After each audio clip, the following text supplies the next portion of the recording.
Good evening, ladies and gentlemen, fellow students of Thammasat. I am also an alumni from BBA Thammasat. It's a pleasure to be here. So let's deep dive into it. So who here knows co-working spaces and startups? Please raise your hand. Have you heard of the word? Okay, so very new. Okay, I see less than 10. We'll not talk to you about co-working space and startups and why it's so awesome and how I'm involved in the movement. There's actually a better person who can tell you all about that later, which is Kun P, which is in the cohort. He was interning in my office. So it's very embarrassing to see him, just acting very P-ish. But of course, I really like him for his bravery and sacrifice for the entire first batch. So, it's very simple. I like to tell a very simple story from a non-designer perspective, which is something that might resonate with a lot of you who are coming from various different backgrounds. I am an accountant by my major. I've worked in nonprofits, I've worked in consulting, so know nothing about design. And secondly, I like to talk about more also very interesting in terms of the fact that you can actually stumble upon the practice of design. And one of the most important learnings that you will instill your design thinking methodology is to fail. And we'll see a little bit about that. And of course, with the co-working space and shared office space movement, I'd like to share with you a bit about collaboration. So, in a nutshell, co-working spaces are shared office space, shared workspace for entrepreneurs, independent professionals, freelancers. Imagine you are just somebody who wants to start a business, needs some workspace, and looking to have a meeting or an event or something. Oftentimes we think of, hey, let's go to some coffee shop or to build your own office. But of course, there's something different, something that's much better than that, in my opinion at least. And of course, startups is, in a very simple term, a nutshell, new companies that are looking to successfully find a way to make money, be sustainable, and grow really fast. So those are the two keywords. So, how did I get into design? Completely fresh off the boat. So let's go back on a quick time machine, and I'll take you back in 2011 of October. So a lot of you were in the same situation as I was, I hope. Sometimes entrepreneurship and business is bred out of necessity. So my house was flooded. Very simple put. It was stinking like hell at Chalernphan, and I couldn't stand it. And we're going sick. I have 12 dogs, and they probably won't survive very long in muddy water. So we decided, okay, we're going to pack our bags and head off to Pattaya. And I wanted to start a business of my own at that time. I had a sort of an inner calling that I always wanted to strike out on my own, but I never really knew what to start. And Pidong's first talk about no low points, which was very resonant for me, is because I went to something like this, like most of you would have gone to during your high school years or during your while you were working, which is when you wanted to get some work done in 2011, you either work out of a home, you go to your office, or you had your own studio, or then you went to a coffee shop. I started my business at a coffee shop, wanted to do an app. Very simply put, we knew nothing about business or making an app. So we were basically sitting there like mad idiots and just talking about, oh, this app is nice, that app's nice. And the notable point sort of came up to me was that, hey, while we were sitting there, it was really annoying. So the coffee shop's great, you drink coffee, you meet interesting people, blah, blah, blah. Then all of a sudden, you have a diarrhea. You had some spicy somtam, and then you're like, oh, okay, I gotta go. And then what do? You had to gather all the stuff that you have on your table, push it in a bag, and then you were running to the toilet, and you realize somebody's in there, and it's locked. And then you're like, oh, screw it. Luckily, I went to the women's restroom, and then no one was there to see me.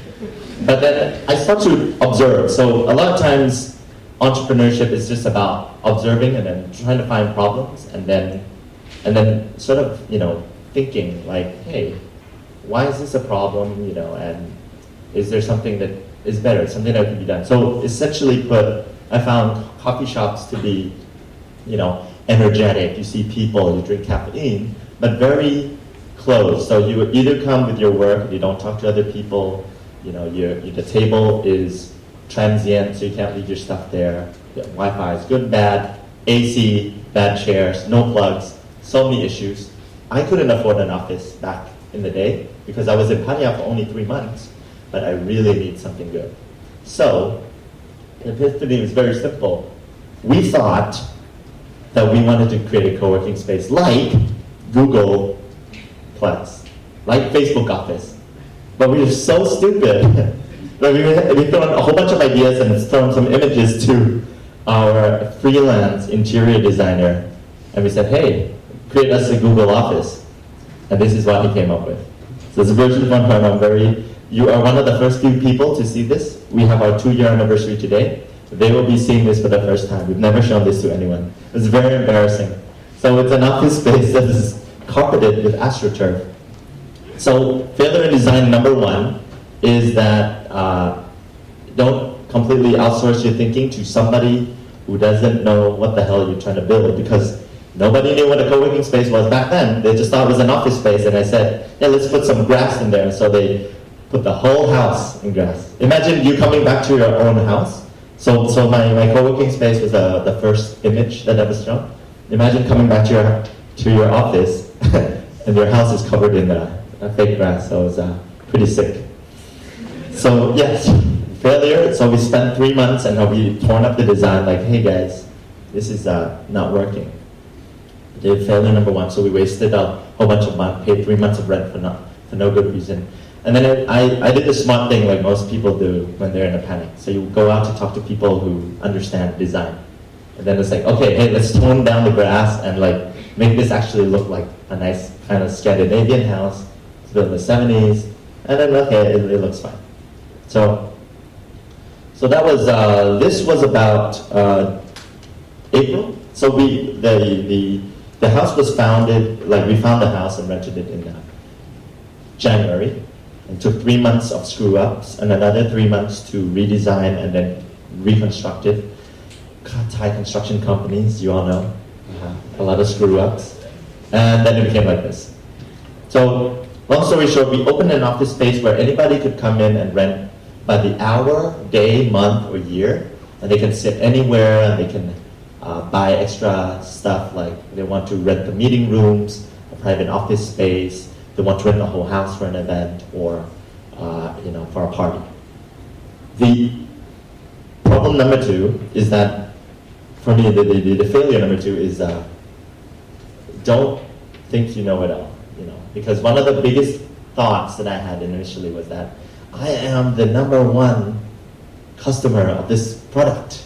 I am going to be the pickiest, the most annoying person, and I'm going to believe that my vision, my concept in my head is so awesome that everybody's going to think it's so awesome, and co-working spaces everybody's talking about in Europe and the US, and people are just going to show up. And then the first month, of course, reality check, nobody showed up. I'm like, oh shit. And it is, basically the feeling as an entrepreneur who doesn't know anything is like, you have a stack of bills and 7 employees and you just light it on fire, boom, and I'm like, oh my God, I'm in panic mode. So normally the typical entrepreneur will sort of, just marshal his vision and like, hey, we're going to make sure that this is what we believe in. We're going to work it out. Everybody, we're going to do this XYZ, blah, blah, blah. And the entrepreneur knows best. But luckily, the experience was more humbling. So I actually did the right thing, or more or less, and was to believe in the stuff that people within the community was talking about. So there are 2 very big quotes, which a lot of you have seen these. These are in the walls of Facebook. So startup companies or the folks that we were trying to attract or we hope that they become from a small photo sharing app or social network from Facebook, and then we invest in them, or they grew out of our office space. It's so cool. So they say two things: move fast and break things, and done is better than perfect. We've done the latter. So we finished our workspace finally, and then it's not perfect, but at least we can start attracting customers. But we were very slow, and we thought that the product was perfect. So when we launched, we didn't want to break it. We didn't want to mess it up. We thought it was like, yeah, we really nailed it. So the best way for an entrepreneur who's humbled and beaten down is to sometimes, listen to your own advice and eat your own dog food.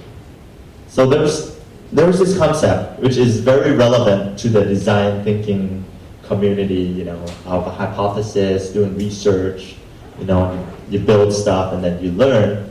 Same thing within the startup, a technology company community, which we call the lean startup methodology. You'll hear much more about it. This is being very much popularized all over the world. It's very simple: build, measure, learn.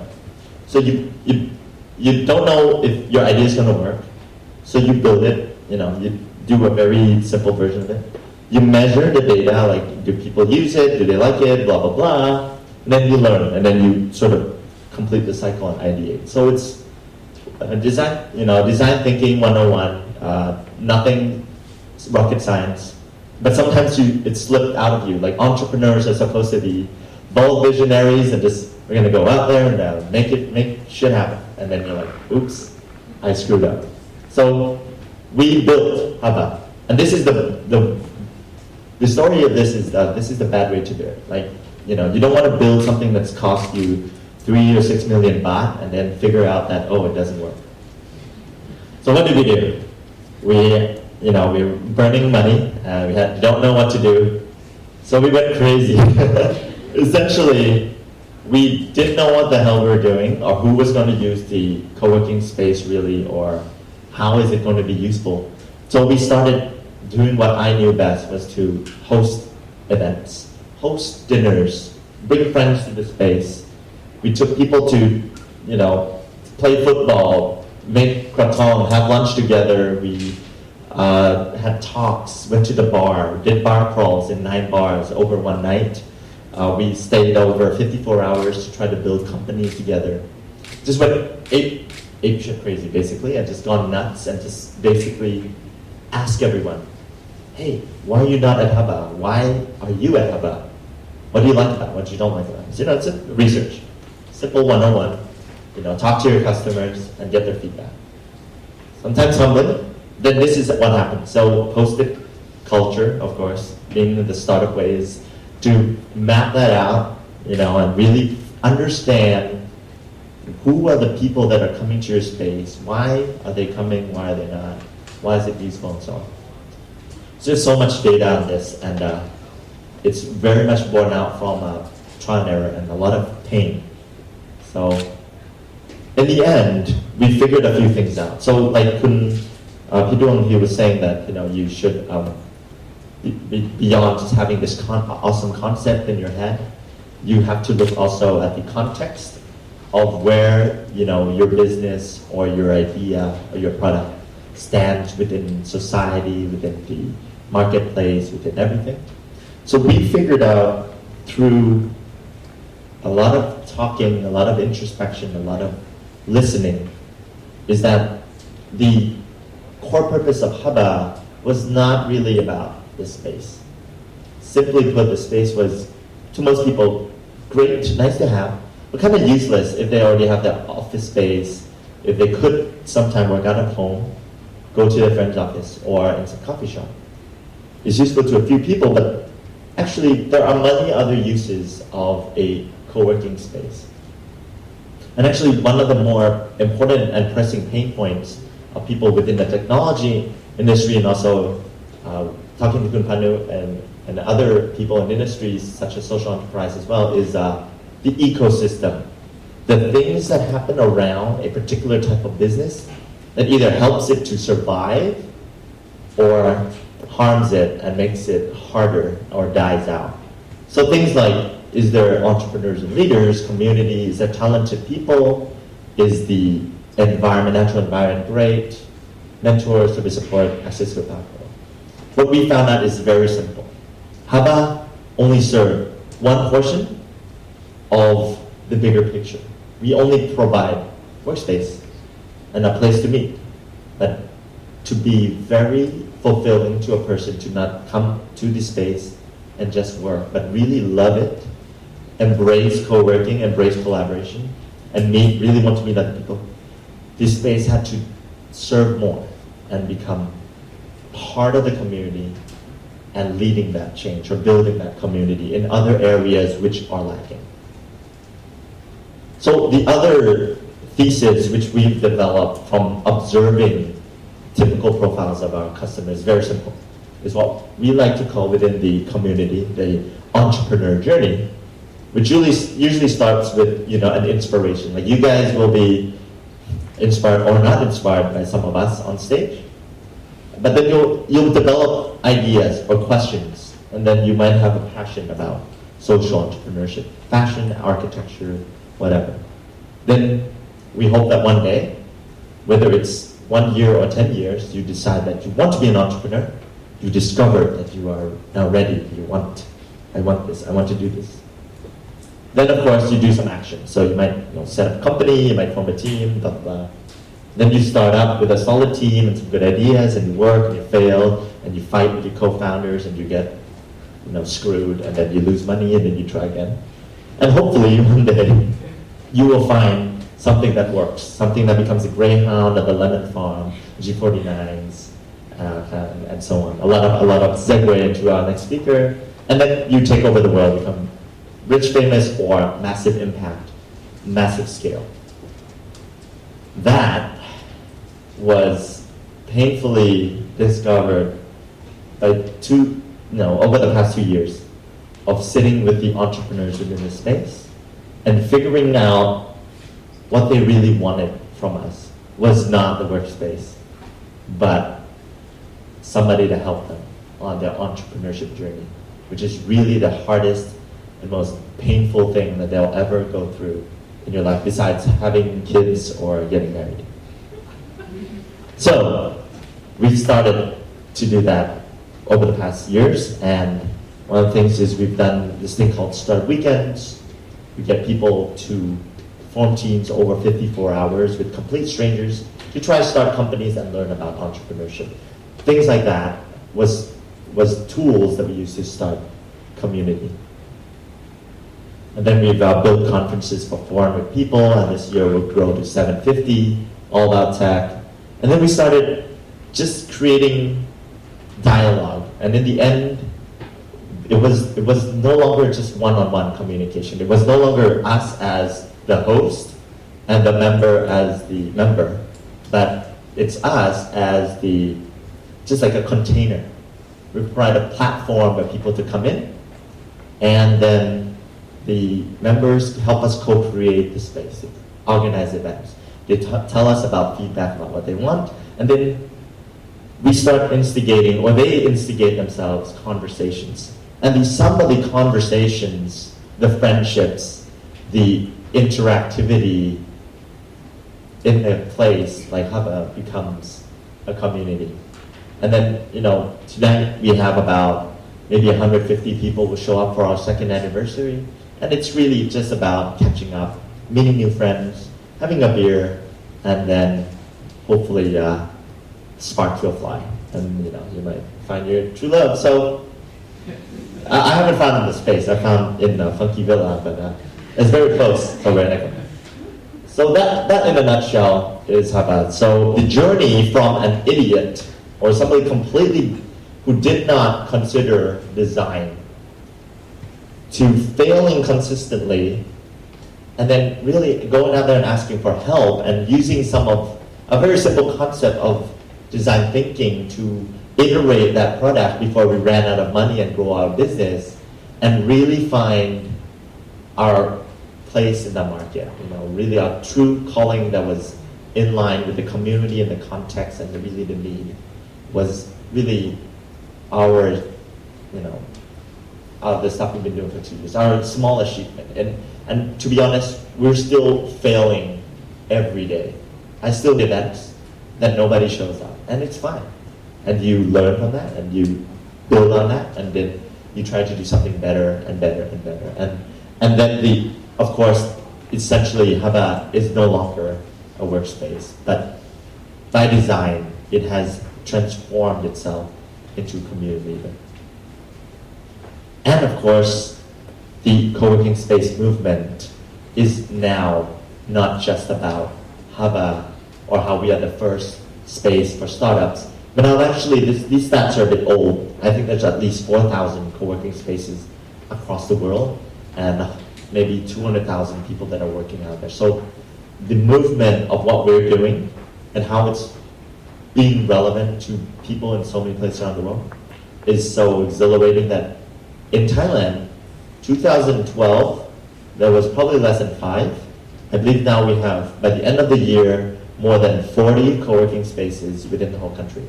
So these communities are coming out partly by seeing great examples that have existed, then partly to create communities that help real estate entrepreneurs, social entrepreneurs, fashion entrepreneurs.